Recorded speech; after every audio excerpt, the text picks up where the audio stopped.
Isang nakabibinging tunog ang pumuno sa emergency room, isang tuloy-tuloy at matinis na hudyat mula sa cardiac monitor.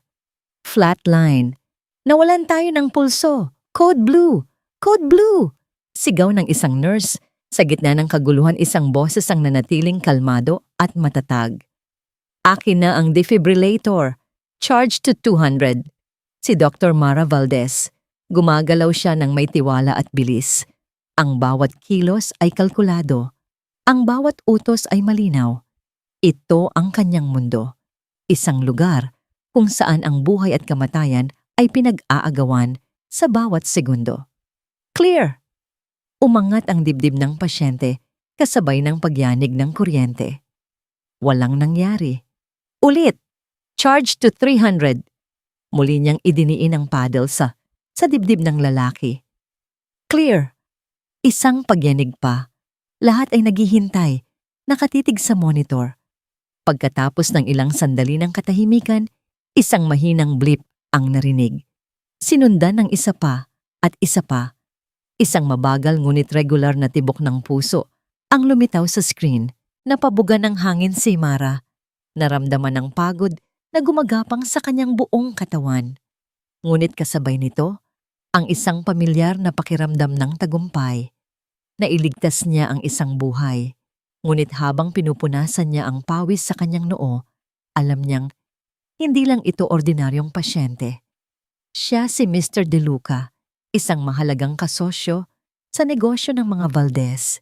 Ang pagkakaligtas sa kanya ay hindi lamang isang profesional na tagumpay, kundi isang responsibilidad na nakaatang sa kanyang balikat bilang asawa ng CEO na si Julian Valdez.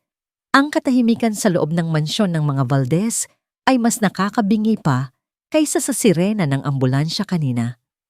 Bawat kalansing ng kubyerto sa pinggan ay parang isang malakas na tunog sa malawak na dining hall.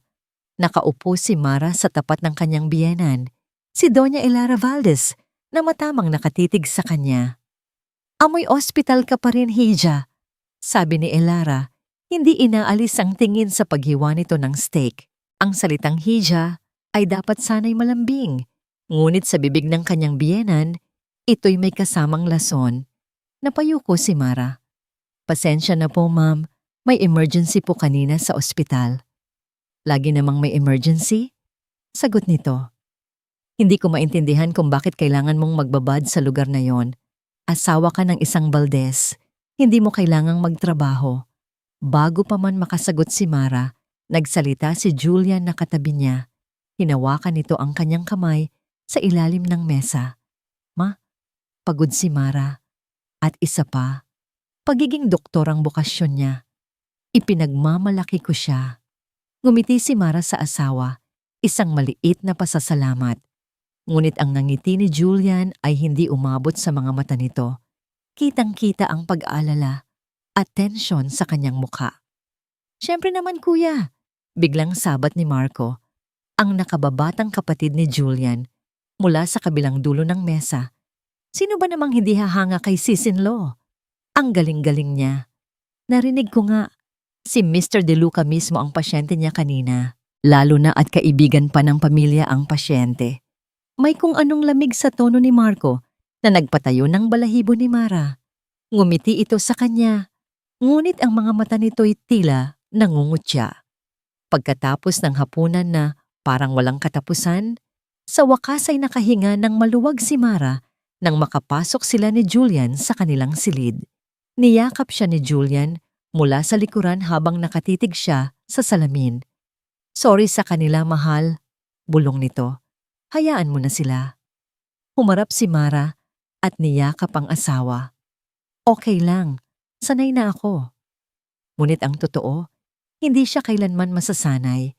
May kinuha si Julian mula sa isang maliit na kahon sa ibabaw ng mesa.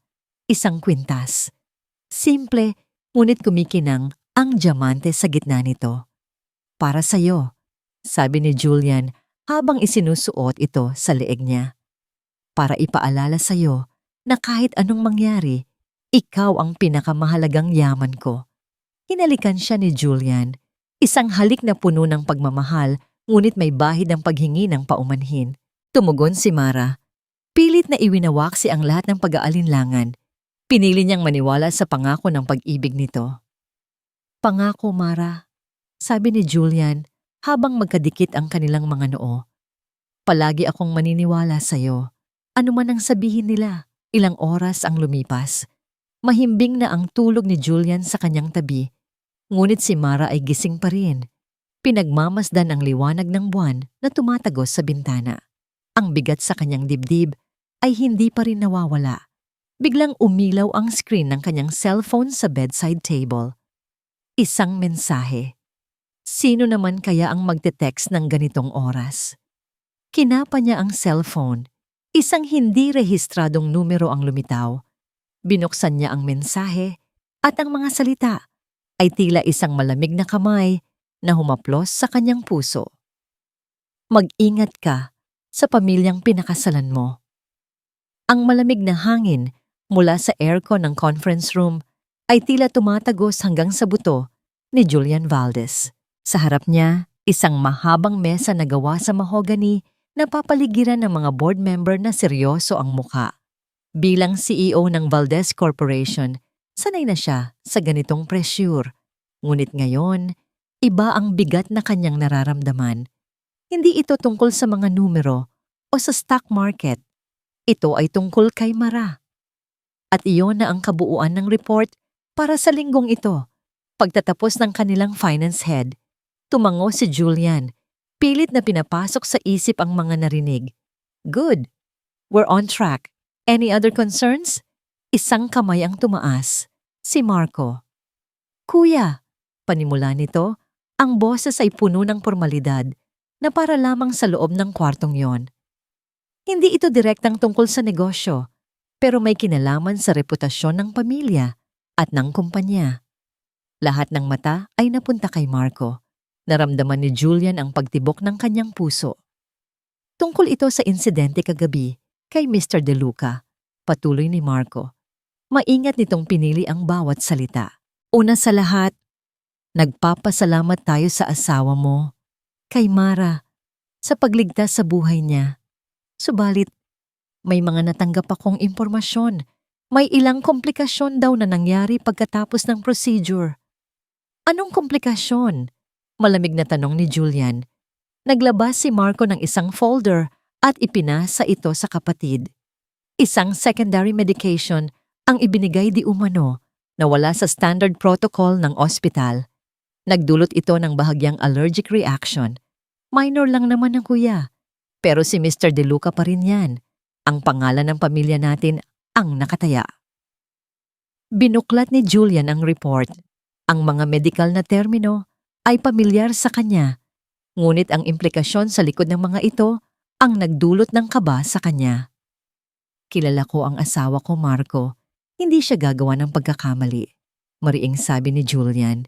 Isinara ang folder. Ngumiti si Marco. Isang ngiti na tila nakikisimpatya. Siyempre kuya, alam ko. Nag-aalala lang ako para sa inyo. Para sa kanya. Baka may nakaligtaan lang. Tao lang naman siya. Pagkatapos ng meeting, pumasok si Julian sa kanyang malawak na opisina. Ang tanawin ng buong syudad mula sa salaming pader ay hindi nakatulong para gumaan ang kanyang pakiramdam. Nagring ang kanyang telepono. Si Mama. Julian, anak. Sabi ni Elara sa kabilang linya. Ang boses nito ay matigas, ngunit may pilit na pag-aalala. Nakausap ko ang asawa ni De Luca. Nagtatanong siya. Nag-aalala. Ano na lang ang sasabihin ng mga kasosyo natin kung malaman nilang ang asawa mo ang dahilan ng kapahamakan? Ma, hindi pa natin alam ang buong kwento. Sagot ni Julian. Hinihilot ang kanyang sentido. Anak, pakinggan mo ako. Mulat sa pool, sinabi ko na sa'yo, ang babaeng yan, iba ang mundong ginagalawan niya. Baka sa sobrang pagod o sa kagustuhang magpakitang gilas ay nagkamali siya. Protektahan mo ang pangalan natin, Julian. Yan ang pinakamahalaga. Pagkababa ng telepono, napaupo si Julian sa kanyang upuan. Tumingin siya sa litrato sa kanyang mesa. Ang litrato nila ni Mara Nung kanilang kasal, masaya sila. Walang bahid ng komplikasyon. Naalala niya ang kanyang pangako kagabi. Palagi akong maniniwala sa'yo. Kinuha niya ang kanyang cellphone at idinial ang numero ni Mara. Kailangan niyang marinig ang boses nito. Kailangan niyang marinig mula mismo sa kanya na walang katotohanan ang lahat ng ito. Ngunit walang sumasagot. Sinubukan niya ulit. At ulit. Diretso ito sa voicemail. Nasa surgery po ako, mangyaring mag-iwan ng mensahe. Isang pagkadismaya ang gumapang sa kanyang dibdib.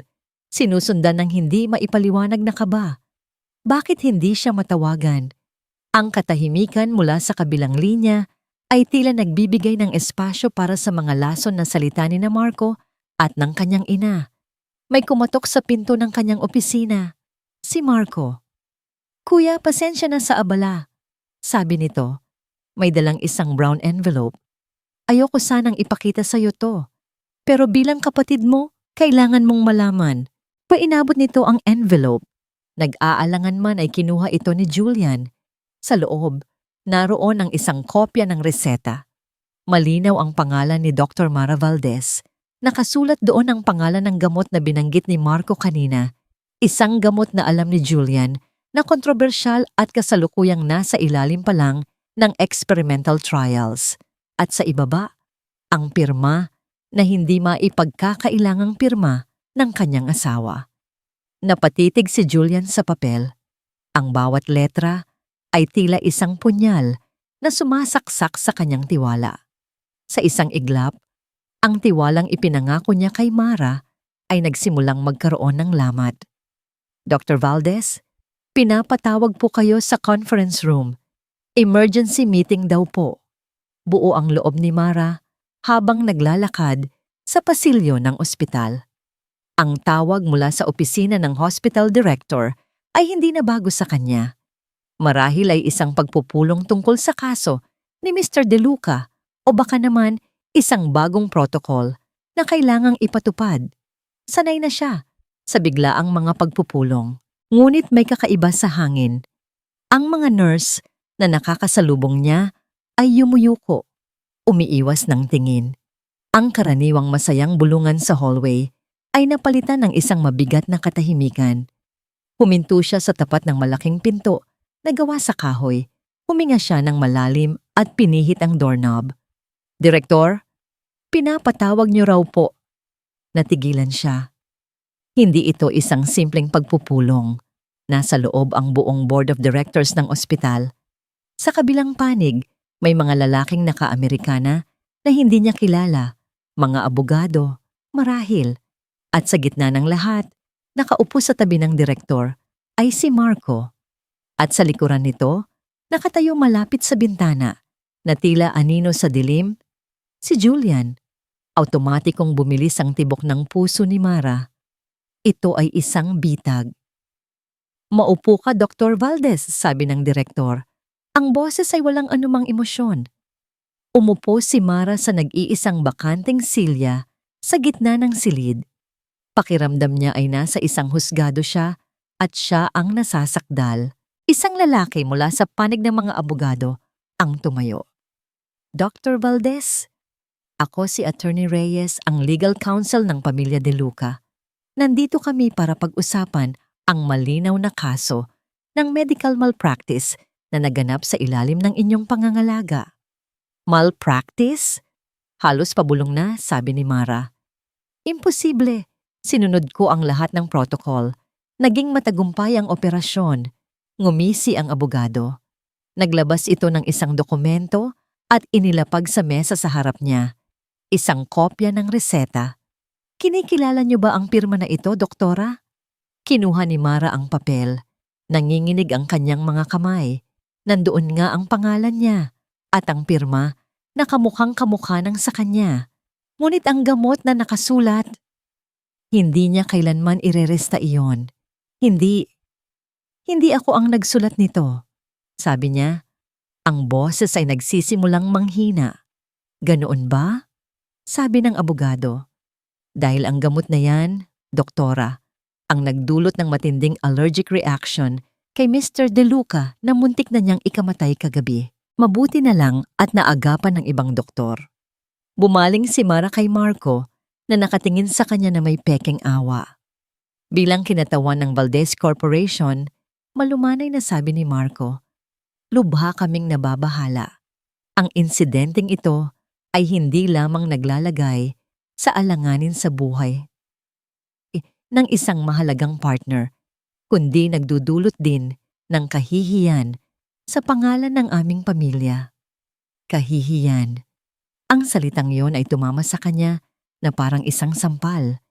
Hindi na niya pinansin ang mga boses sa paligid. Ang buong mundo niya ay lumiit. Hinanap ng kanyang mga mata si Julian. Nakatingin ito sa kanya. Umiiyak ang puso ni Mara. Nagmamakaawa. Humihingi ng tulong. "Julian, maniwala ka sa akin. Hindi ko to ginawa." Ngunit ang nakita niya sa mga mata ng kanyang asawa ay hindi pagtitiwala. Hindi rin galit. Ang nakita niya ay isang pader. Isang malamig at mataas na pader ng pagdududa at pagkadismaya. Isang tingin mula sa isang estranghero. Iyon na ang pinakamasakit sa lahat. Nagsalita ang hospital director. Ang boses ay tila nagmumula sa malayo. "Dahil sa bigat ng mga akusasyon, Dr. Valdez, epektibo kaagad, ikaw ay suspendido habang isinasagawa ang investigasyon." Suspendido. Ang isang salita ay yumanig sa buong pagkatao niya. Ang kanyang karera, ang kanyang dangal, ang lahat ng pinaghirapan niya. Naramdaman niya ang unti-unting panlalamig ng kanyang mga kamay at paa. Umikot ang kanyang paningin. Ang mga mukha sa paligid niya ay nagsimulang maglaho. Ang huling nakita niya bago lamunin mang dilim ay ang mukha ni Julian. Hindi man lang gumalaw para saluhin siya. At pagkatapos, lahat ay naging itim. Hindi alam ni Mara kung paano siya nakauwi. Ang biyahe mula sa ospital, pabalik sa mansyon ay malabo sa kanyang isipan. Isang pagkakasunod-sunod ng mga ilaw at anino. Ang tanging malinaw ay ang bigat sa kanyang dibdib. Isang batong tila humihila sa kanya pababa sa kadiliman. Ang mansyon ng mga Valdez, na dati simbolo ng kanyang pangarap, ngayon ay tila isang malaking puntod, malamig, walang buhay. Pagpasok niya sa malaking pinto, naroon ito. Nag-aabang na parang isang buwitre. Si Elara. Nakatayo ito sa paanan ng engrandeng hagdanan. Ang mga braso ay magkasalikop sa dibdib. Ang mga mata ay nanlilisik sa galit. "Sa wakas ay umuwi ka na," sabi ni Elara. Bawat salita ay may yelo. Ang babaeng nagdala ng kahihiyan sa pangalan ng mga Valdez.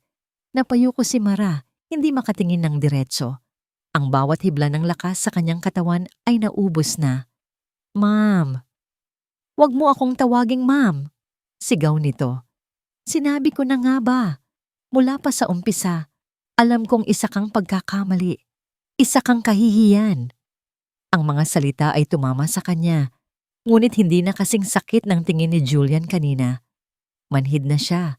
Nilampasan niya ang kanyang biyenan nang hindi na umimik pa. Ang tanging gusto niya ay makita si Julian. Ang mayakap ito. Ang marinig mula rito na isa lang itong masamang panaginip. Umakyat siya sa hagdan. Ang mga binti ay nanginginig. Dumiretso siya sa kanilang silid. Pagbukas niya ng pinto, isang mas malalim na kirot ang sumalubong sa kanya. Walang tao. Ang kama ay maayos pa, hindi pa nagagalaw. Ang parte kung saan dapat natutulog si Julian ay malamig. Isang takot ang gumapang sa kanyang puso. Lumabas siya ng silid at marahang lumapit sa pinto ng guest room. Nakasara ito. Kumatok siya ng marahan. "Julian, mahal, mag-usap tayo." Katahimikan. "Julian, parang awa mo na," sabi niya. Ang boses ay basag na. "Kailangan kitang makausap. Pakinggan mo naman ako." Ilang sandali pa, isang boses ang sumagot mula sa loob. Malamig at walang emosyon. "Kailangan ko ng oras, Mara. Hayaan mo muna ako." Gumuho ang mundo niya. Hindi galit ang narinig niya. Hindi pagtatampo, kundi kawalan ng pakialam. Isinara na nito ang pinto sa pagitan nilang dalawa. Napaluhod si Mara sa sahig sa labas ng silid. Ang mga luha na kanina pa niya pinipigilan ay bumuhos na parang ulan. Doon, sa malamig na pasilyo ng bahay na dapat sanay sa kanya, naramdaman niya ang tunay na kahulugan ng pag-iisa. Hindi niya alam kung gaano siya katagal doon. Tumayo lang siya nang manhid na ang kanyang mga binti. Dahan-dahan siyang bumaba at naupo sa isang sofa sa gitna ng malawak at madilim na sala. Sa isip niya, biglang bumalik ang alaala noong unang dinala siya ni Julian dito. Niyakap siya nito mula sa likuran at ibinulong. "Welcome home, Mrs. Valdez. Ang lahat ng ito ay sa atin na ngayon." Isang mapait na ngiti ang gumuhit sa kanyang mga labi. Sa atin, wala palang ganoon. Kinuha niya ang kanyang cellphone at tinawagan ang kanyang ina. Kailangan niyang marinig ang isang boses na nagmamahal sa kanya. "Hello, Nay?" Pilit niyang pinasigla ang kanyang boses. "Oh anak, napatawag ka. Kumusta ka na dyan? Kumain ka na ba?" Ang simpleng tanong ng kanyang ina ay nagpabagsak sa lahat ng pader na itinatayo niya. "Oo po." "Nay, okay lang po ako. Pagod lang po sa trabaho." "Magpahinga ka anak ha. Huwag mong pababayaan ang sarili mo. Mahal na mahal ka namin." "Mahal na mahal din po kita, Nay." Pagkababa ng telepono, hindi na niya napigilan. Humagulgol siya ng walang tunog. Ang katawan ay nanginginig sa sakit at pag-iisa. Siya ay isang estranghero sa sarili niyang tahanan. Nang maubos na ang kanyang luha, isang uhaw ang kanyang naramdaman. Tumayo siya para kumuha ng tubig sa kusina. Madilim at tahimik ang buong bahay. Habang papalapit siya sa kusina, may narinig siyang mga boses. Nagtatago siya sa likod ng isang haligi. Si Elara at si Marco. "Maayos na ba ang lahat? Walang sabit?" tanong ni Elara.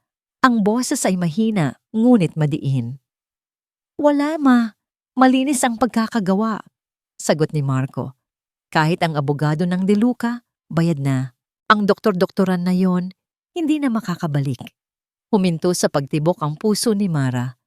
"Mabuti," sabi ni Elara. Ang boses nito ay puno ng kasiyahan. "Siguraduhin mong walang anumang bakas na mag-uugnay sa atin." Ang mga salitang narinig niya mula sa kusina ay hindi nagdulot ng panibagong luha.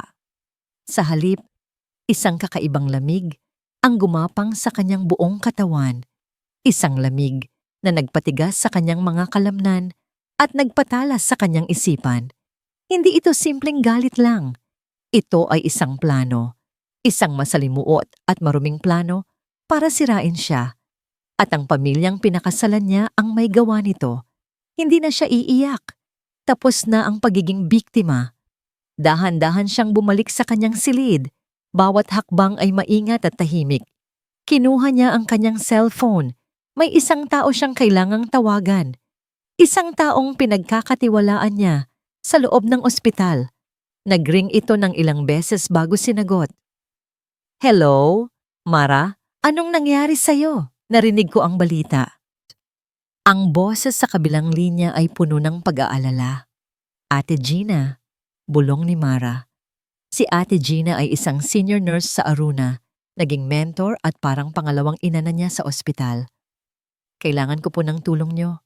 Kinabukasan, suot ang isang malaking sombrero at salamin, maingat na lumabas ng mansyon si Mara. Sumakay siya ng taxi papunta sa isang maliit at hindi kilalang coffee shop sa kabilang bahagi ng syudad.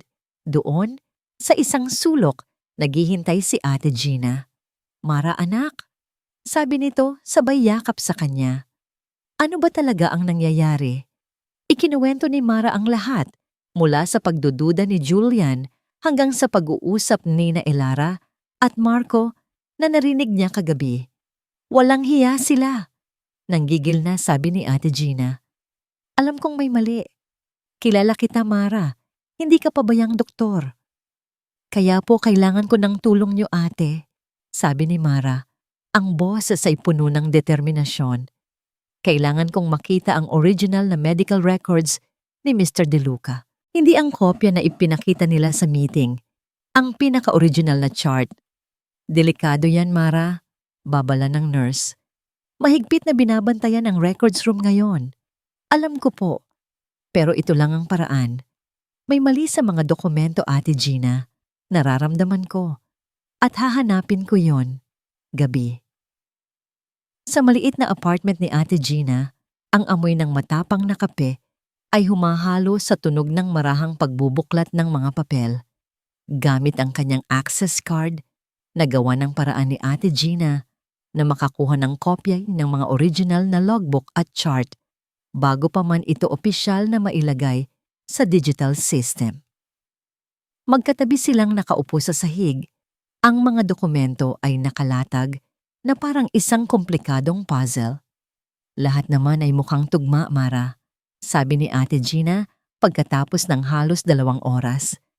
Ang vitals, ang oras ng pag-administer ng gamot, lahat nakalista. Ngunit hindi matinag si Mara. Hindi, sabi niya. Ang mga mata ay nakatutok sa isang pahina. Tingnan niyo po ito, ang report ng laboratory.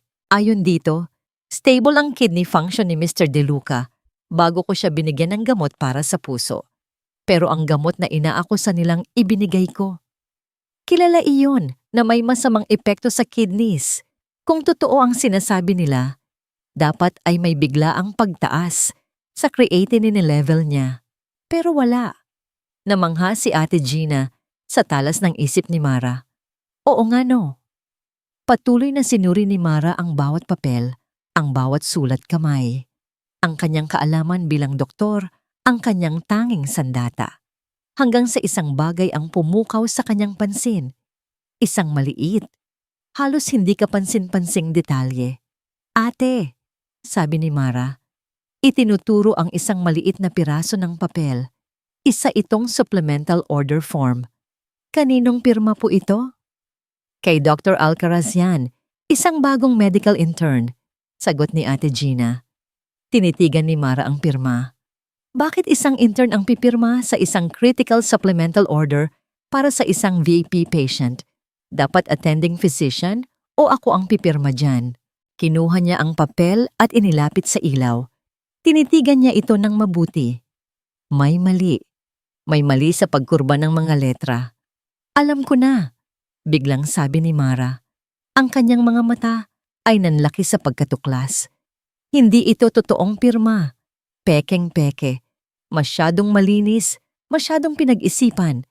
Ang pirma ng isang taong nagmamadali sa ER ay hindi ganito. Sa wakas, isang hibla. Isang maliit na hibla na maaari niyang hilahin. Ito na ang simula. Ito ang patunay na may naganap na sabuatan. Isang nasangiti ng pag-asa ang sumilay sa kanyang mga labi sa unang pagkakataon sa loob ng 2 araw. Biglang nagring ang cellphone ni Ate Gina. Sinagot niya ito. Ang ngiti sa mukha ng nurse ay biglang naglaho. Ano? Sigurado ka? Napatingin si Mara sa kanya, puno ng pagtatanong. Ibinaba ni Ate Gina ang telepono. Ang mukha ay putlang-putla. Tumingin siya kay Mara. Ang mga mata ay puno ng takot. Mara. Nanginginig ang boses nito. Si Dr. Alcaraz. Yung intern, nag-file siya ng immediate resignation kaninang hapon lang. Walang nakakaalam kung nasaan siya. Umalis siya ng syudad nang walang paalam. Ang bawat sulok ng mansyon ay sumisigaw ng pangalan ni Mara.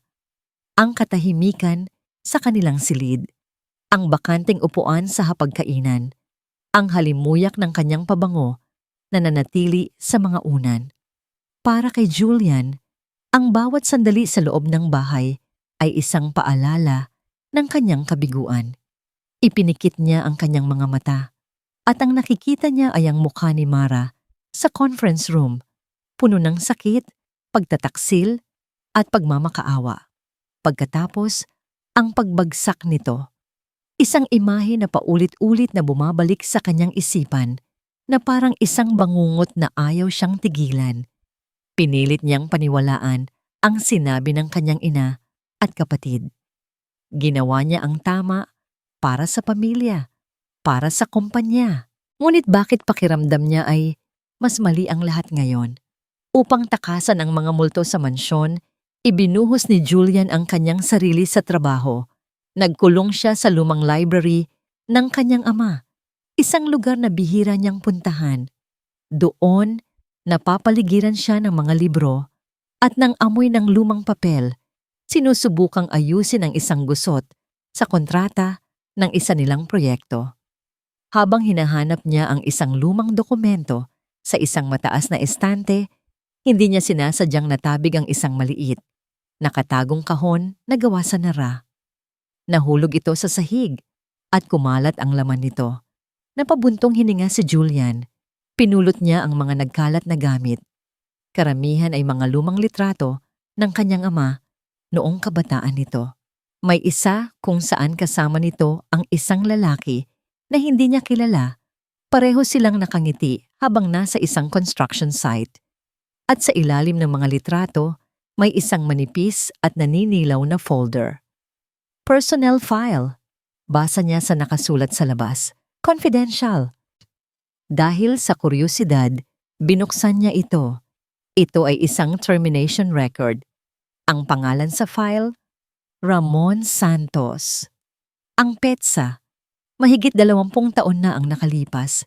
Napakunot ang noo ni Julian, Ramon Santos. Saan niya narinig ang pangalang iyon? Binasa niya ang dahilan ng pagkatanggal sa trabaho. Gross negligence resulting in a structural accident. Isang malabo at pangkalahatang dahilan. At doon niya nakita. Sa ilalim ng pangalan, nakasulat ang salitang father of at isang blangkong linya. Tila may pangalang isusulat doon, ngunit hindi natuloy. Nagpatuloy siya sa pagbabasa hanggang sa dulo ng file. Doon, may nakasulat kamay na nota gamit ang pamilyar na ballpen ng kanyang ama. Isang maikling pangungusap na tila isinulat ng nagmamadali. May mali rito. Imbestigahan si Marco. Natigilan si Julian. Si Marco? Anong kinalaman ng kapatid niya sa isang empleyadong tinanggal? 20 taon na ang nakalipas. Bata pa sila noon. Biglang isang alaala ang pumasok sa kanyang isip, ang apelyido ni Mara bago sila ikasal. Santos, ang ama ni Mara ay si Ramon Santos, ang lalaking tinanggal sa trabaho ng kanyang ama dahil sa kapabayaan ay ang ama ng kanyang asawa. Isang malamig na kaba ang gumapang sa kanyang dibdib. Bakit hindi ito nabanggit ni Mara o ng kanyang pamilya? Bakit ito nilihim sa kanya? Kinuha niya ang kanyang telepono. Kailangan niyang malaman kung ano ang nangyayari. Idininial niya ang numero ni Marco. Marco, sabi niya nang sagutin nito ang tawag. Tungkol sa gamot na ibinigay kay De Luca, anong pangalan ulit niyon? Vasoclear, kuya? Bakit? Tila nagulat si Marco sa biglaang tanong. May narinig si Julian na pag-aatubili sa boses nito. Wala lang. Gusto ko lang suriin ang background nito.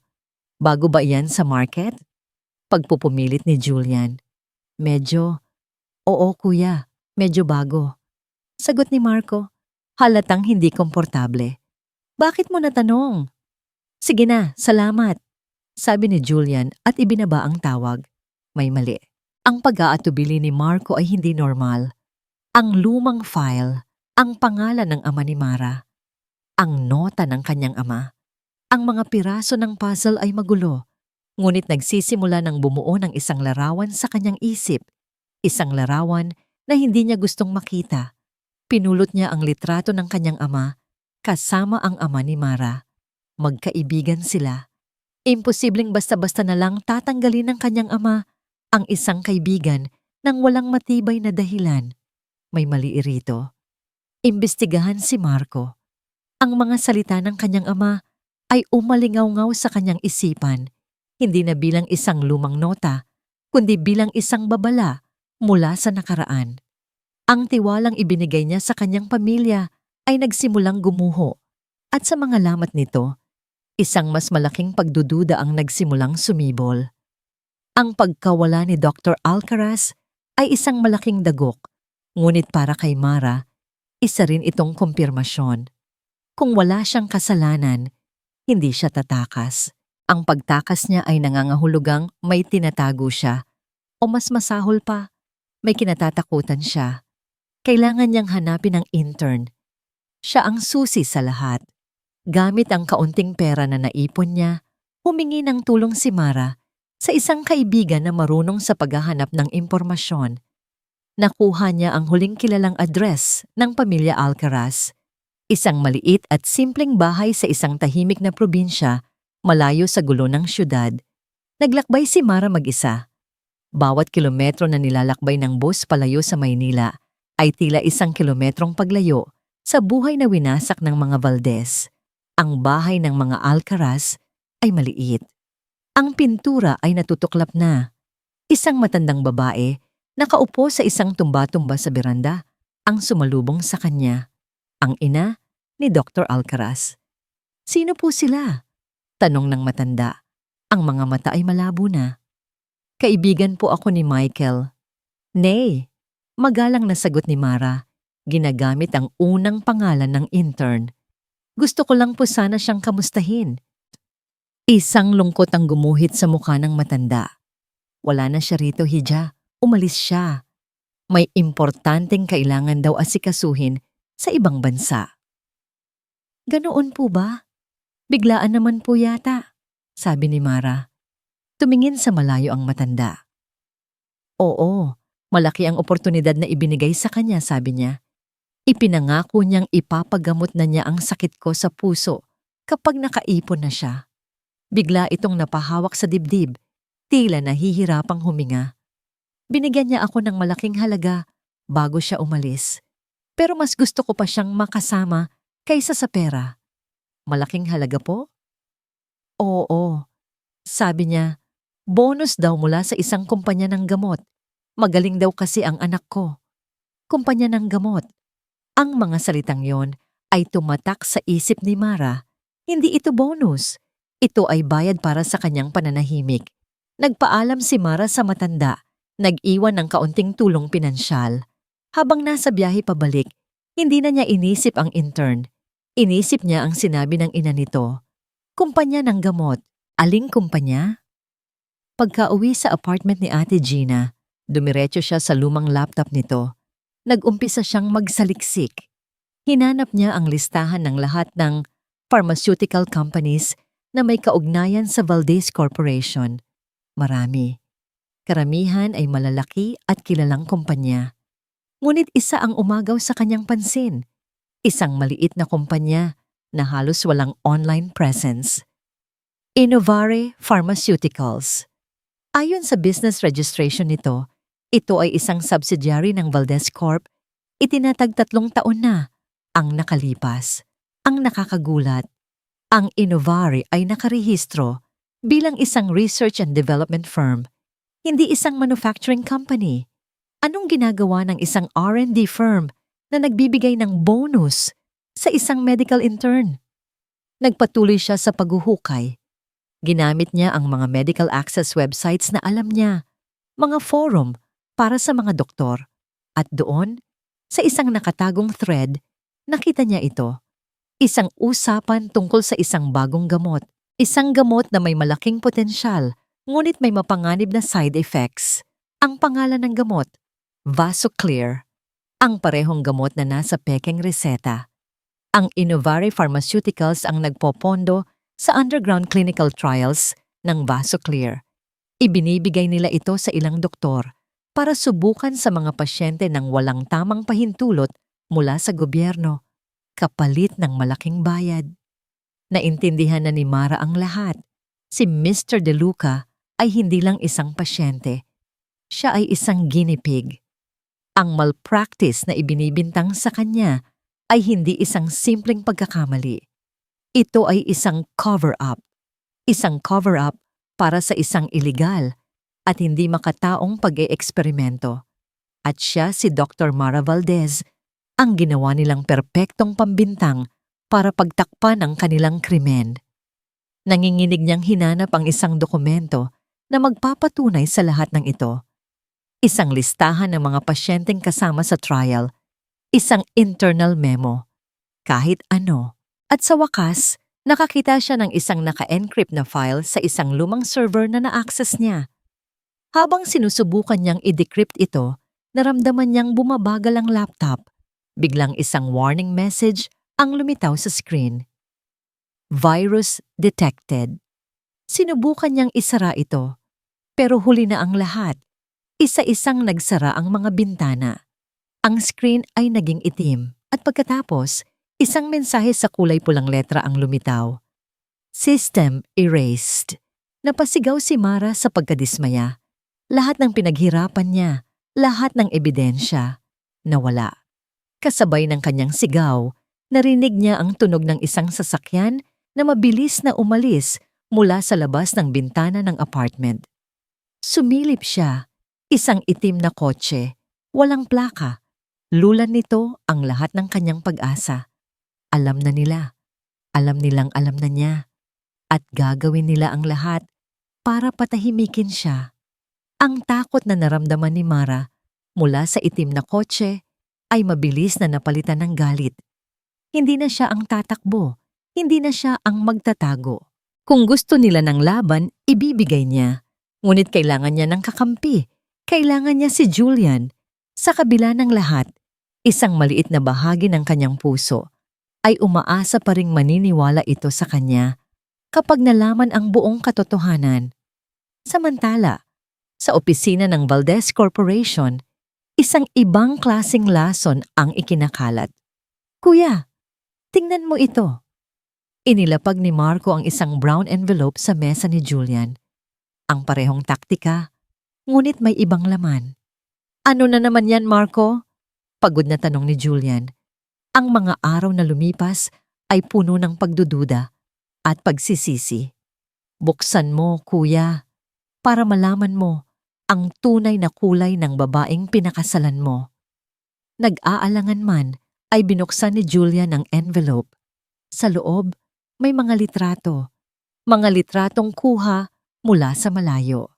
Nandoon si Mara, nakikipagkita sa isang lalaki sa isang coffee shop. Ang lalaki ay ang yaya ni Mara, si Ate Gina.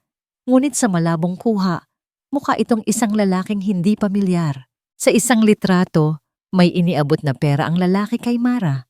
Ang totoo, iyon ay ang perang ibinigay ni Mara sa yaya para sa kanyang mga gastusin. Ngunit sa litrato, mukha siyang tumatanggap ng bayad. Ano to? Tanong ni Julian. Ang boses ay nagsisimulang tumigas. Ipinasubaybay ko siya, kuya, para protektahan ka, sabi ni Marco. Nakikipagkita siya sa kung sino-sino. Tumatanggap ng pera. Marahil ito na ang plano niya mula pa sa simula. Ang sirain ang pangalan mo at pagkatapos ay kukuha siya ng pera mula sa mga kalaban natin. Pumasok si Elara sa opisina. Tila nagkataon lang, ngunit alam ni Julian na planado ang lahat. Anak, sabi nito, ang boses ay puno ng pekeng awa. Nakikita mo na ba? Ginamit ka lang niya. Isa siyang ahas na inalagaan mo sa iyong dibdib. Gutom siya sa pera at kapangyarihan, katulad ng kanyang ama. Ang pagbanggit sa ama ni Mara, ang nagtulak kay Julian sa sukdulan, ang mga litrato, ang sekreto tungkol sa kanyang ama, ang pagtanggi niyang sagutin ang mga tawag, lahat ay naghalo-halo sa kanyang isipan, bumubuo ng isang nakakabaliw na konklusyon. Niloko siya. Umuwi si Julian na nag-aalab sa galit. Ang pag-aalinlangan at pagsisisi ay napalitan ng isang bulag na puot. Naabutan niya si Mara sa sala, naghihintay sa kanya. Tumayo ito nang makita siya. Ang mukha ay puno ng pag-asa. Julian, mabutit dumating ka. May mahalaga akong sasabihin sa'yo. Tungkol ito sa isang malaking sabwatan. Sabwatan? Putol ni Julian. Ang boses ay puno ng pang-uuyam. Oo, Mara. Alam ko na ang lahat ng sabwatan mo. Inihagis niya ang mga litrato sa glass table sa kanilang pagitan. Kumalat ang mga ito na parang mga basag na piraso ng kanilang pagsasama. Nanlaki ang mga mata ni Mara nang makita ang mga litrato. Ano ito? Julian? Hindi ito totoo. Photoshop to. Gawa-gawa lang. Gawa-gawa? Sigaw ni Julian. Katulad ng pagmamahal mo, gawa-gawa lang din ba? Sabihin mo sa akin, Mara, magkano ang ibinayad sa'yo para sirain ako? Para sirain ang pamilya ko? Julian, hindi totoo yan. Umiiyak na sabi ni Mara. Makinig ka sa akin. Si Marco ang nanay mo, may tinatago silang krimen. Isang illegal na drug trial. Huwag mong isali ang pamilya ko sa mga kasinungalingan mo. Dagok ni Julian. Lumapit siya. Ang mga mata ay nanlilisik. Isa kang manggagamit. Isang gold digger. Akala ko iba ka. Akala ko totoo ka. Nagkamali ako. Ang bawat salita ay isang punyal na bumaon sa puso ni Mara. Ang sakit ay mas matindi pa kaysa sa inaasahan niya. Hindi na siya makahinga. Sa gitna ng kanyang pagluha, isang galit ang umusbong. Galit para sa lalaking minahal niya ng buong puso, ngunit binaliwala ang kanyang tiwala. Tumayo siya ng tuwid. Inangat niya ang kanyang kamay at buong lakas na sinampal si Julian. Isang malutong na tunog ang pumuno sa katahimikan. Napahawak si Julian sa kanyang pisngi. Gulat. Tinitigan siya ni Mara. Ang mga mata ay puno na ng kawalan. Wala ng luha. Wala ng sakit. Isang malawak na kawalan na lang. Sana, sabi niya, ang boses ay malamig at walang buhay. Sana hindi na lang kita nakilala. Tinalikuran niya ito. Umakyat siya sa kanilang silid, kinuha ang isang maleta, at inilagay ang iilang damit na dala niya noong una siyang tumapak sa bahay na yon. Hindi na siya lumingon pa. Dumaan siya sa tabi ni Julian na parang hindi ito umiiral. Binuksan niya ang malaking pinto at lumabas sa gabing umuulan. Ang bawat patak ng ulan ay tila nakikisabay sa paglamig ng kanyang puso. Naiwan si Julian, nakatayo sa gitna ng sala. Unti-unti, habang nawawala ang init ng sampal sa kanyang pisngi, ang galit sa kanyang puso ay nagsimulang mapalitan ng isang nakakabinging katahimikan. Ang katahimikan ng isang bahay na iniwan ng reyna nito. Isang butil ng pagsisisi ang nagsimulang tumubo sa kanyang puso. At alam niya, sa kaibuturan ng kanyang kaluluwa na nagkamali siya. Isang pagkakamaling maaaring hindi na niya maitama pa. Ang tunog ng pag-alis ng sasakyan ni Mara ay parang isang hatol ng kamatayan sa pandinig ni Julian. Naiwan siyang nakatayo sa gitna ng sala. Ang katahimikan ay bumabalot sa kanya na parang isang malamig na kumot. Ang imahe ng kawalan sa mga mata ni Mara, bago ito umalis, ay nakatatak sa kanyang isipan. Walang galit, walang sakit. Isang nakakatakot na kawalan. Napaupo siya sa sofa. Tinitigan niya ang mga litratong inihagis niya kanina. Ngayong wala na ang galit, mas malinaw na niyang nakikita. Ang mga anino ay mali. Ang anggulo ay kahina-hinala. Ang pera na hawak ni Mara, parang may mali. Ang mga salita ni Mara ay bumalik sa kanya, hindi na bilang mga akusasyon, kundi bilang isang desperadong pakiusap. Si Marco, ang nanay mo. May tinatago silang krimen. Isang illegal na drug trial. Ang Vasoclear. Ang pag-aatubili ni Marco sa telepono. Ang nota ng kanyang ama. May mali rito. Imbestigahan si Marco. Isang alo ng pagsisisi ang rumagasa sa kanya. Napakalakas na halos hindi siya makahinga. Gaano siya naging bulag? Paano niya nagawang saktan ng ganito ang babaeng pinakamamahal niya? Tumayo siya. Tapos na ang pagiging sunod-sunuran. Tapos na ang pagiging duwag. Hindi na siya umakyat sa kanyang opisina sa mansyon. Sumakay siya sa kanyang kotse at nagmaneho pabalik sa Valdez Pier. Kailangan niya ng access sa lahat. Walang pwedeng makialam. Gabi na at halos wala ng tao sa gusali. Dumiretso siya sa IT department. I-lockdown mo ang server ng Innovary Pharmaceuticals.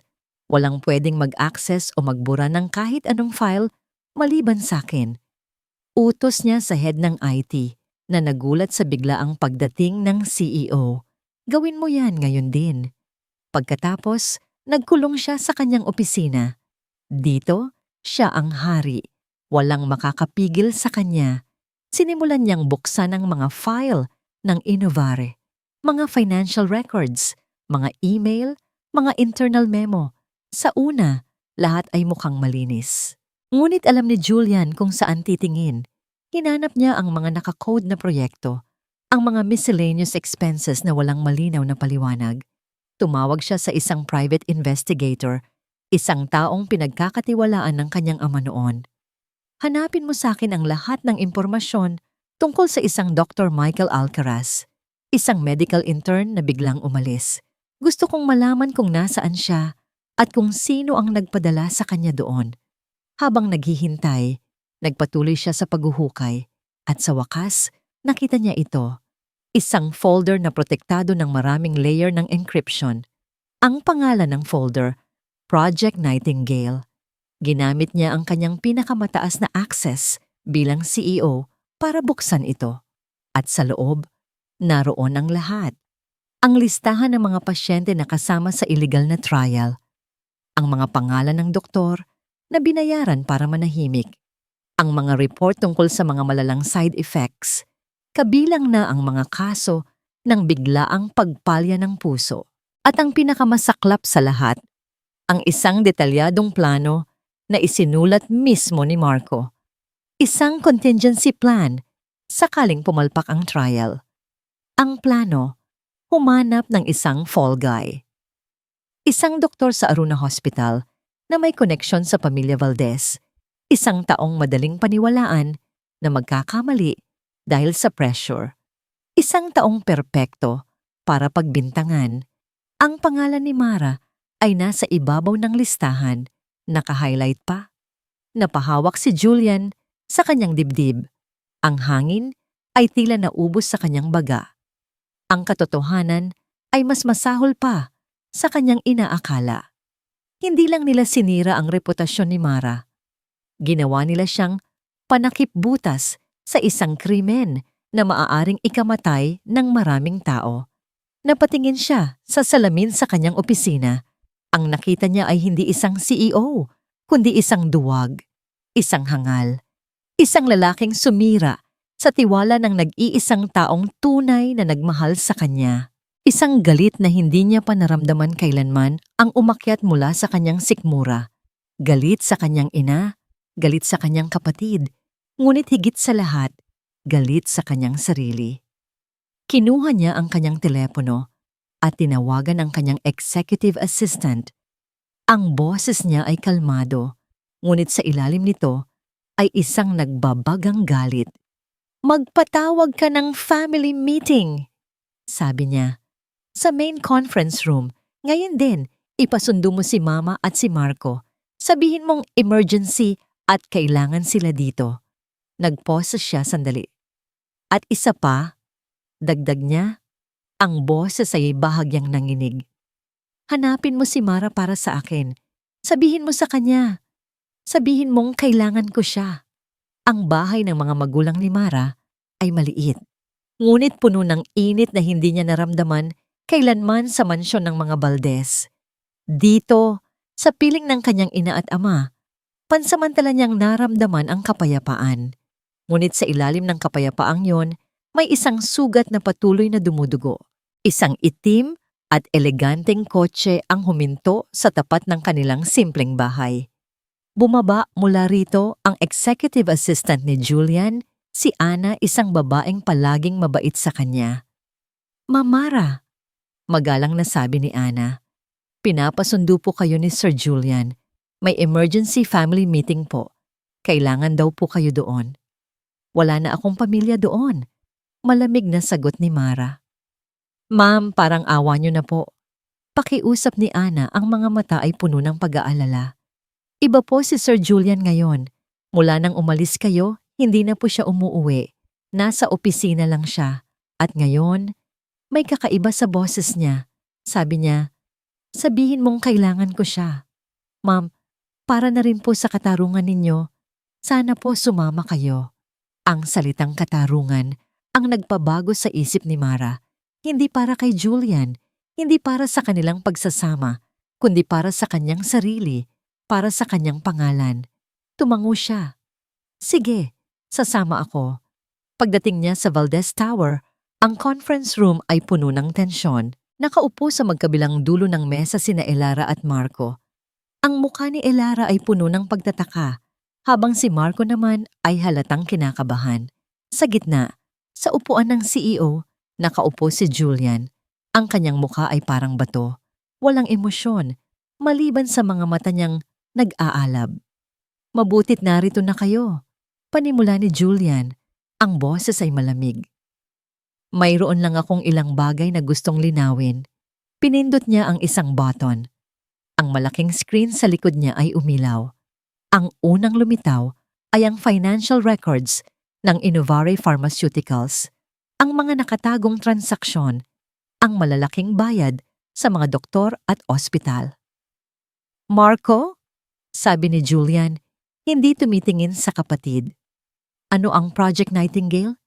Namutla si Marco. Hindi ko alam ang sinasabi mo, kuya. Pinindot ulit ni Julian ang button. Ang buong contingency plan na ginawa ni Marco ay lumitaw sa screen, kasama na ang pangalan ni Mara sa itaas. Hindi mo alam? Tanong ni Julian. Ang boses ay bahagyang tumaas. Bakit nakasulat dito, ang plano mong gawing panakip butas ang asawa ko sakaling pumalpak ang illegal na drug trial mo?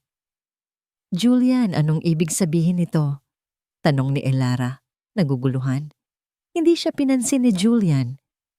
Ang kanyang buong atensyon ay nasa kapatid. Sumagot ka, Marco. Ilang tao na ang namatay dahil sa Vasoclear na yan. Ilang buhay ang sinira mo para lang sa ambisyon mo? Hindi totoo yan. Gawa-gawa mo lang yan para sirain ako. Sigaw ni Marco, tumatayo. Gawa-gawa? Isang mapait na ngiti ang sumilay sa labi ni Julian.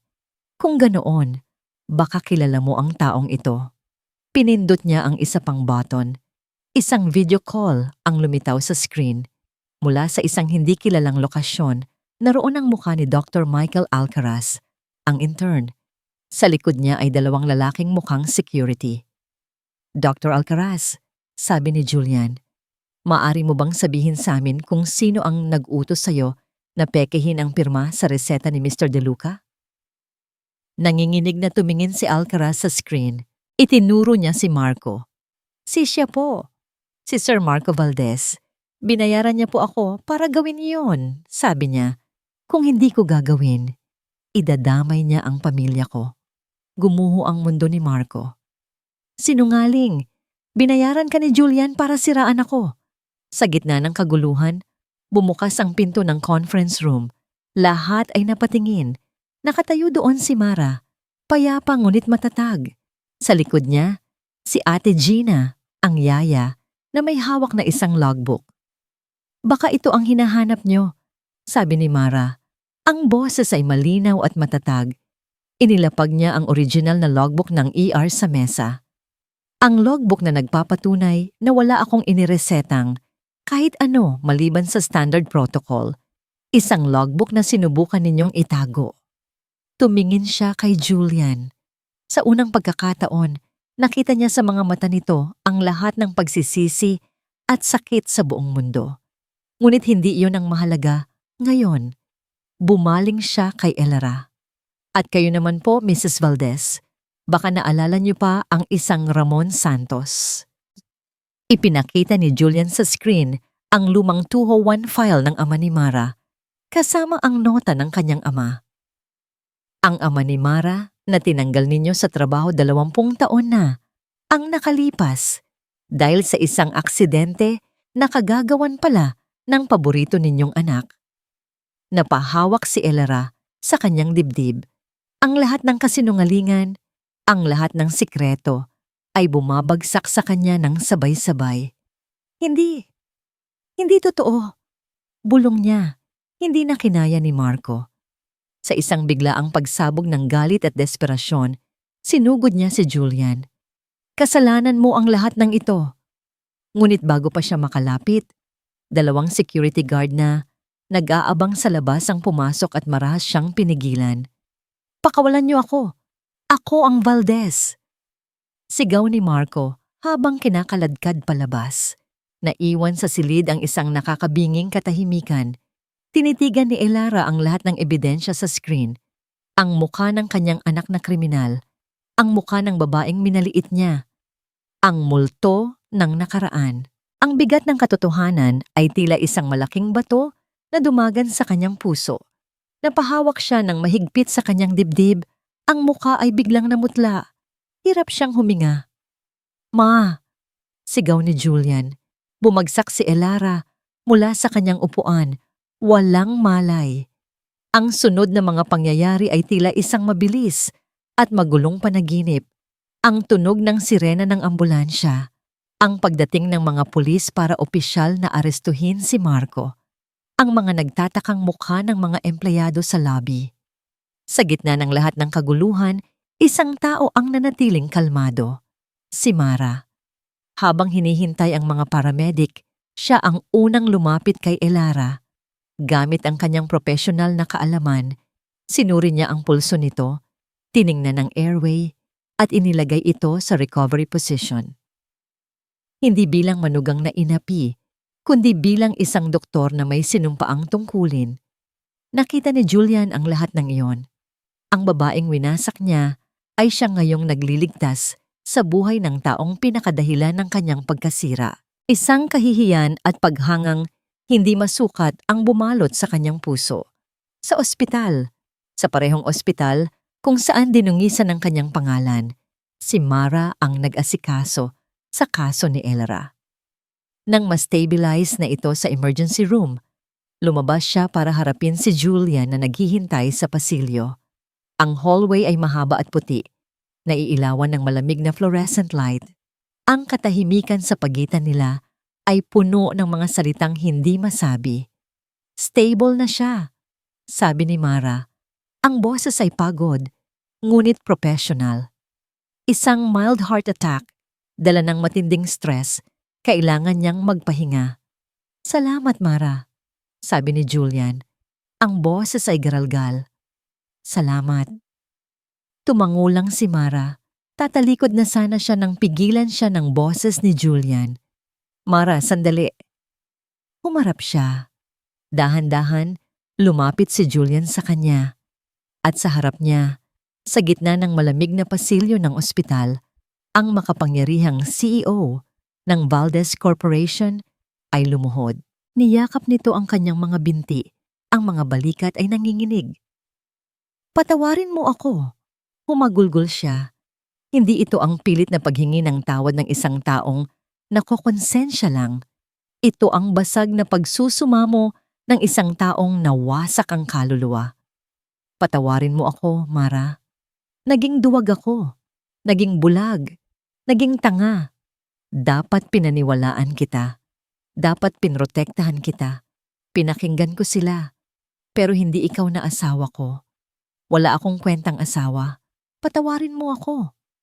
Hindi siya nagsalita. Hinayaan niya lang itong ilabas ang lahat ng sakit at pagsisisi. Hindi ko hinihiling na bumalik ka sa akin. Patuloy nito, ang muka ay nakasubsob pa rin. Hindi ko hinihiling na kalimutan mo ang lahat. Alam kong imposible. Ang hinihiling ko lang, sana balang araw. Mapatawad mo ako dahil hindi ko alam kung paano mabuhay ng daladala ang bigat na ito. Tumingin si Mara sa lalaking nakaluhod sa kanyang paanan, ang lalaking minahal niya, ang lalaking sumira sa kanya, at ang lalaking nagbalik ng kanyang dangal. Sa kanyang puso, wala na ang galit, wala na ang puot. Ang naroon ay isang malawak na kapaguran, isang malalim na lungkot, para sa lahat ng nasayang, ang kanilang mga pangarap, ang kanilang tiwala, ang kanilang pag-ibig.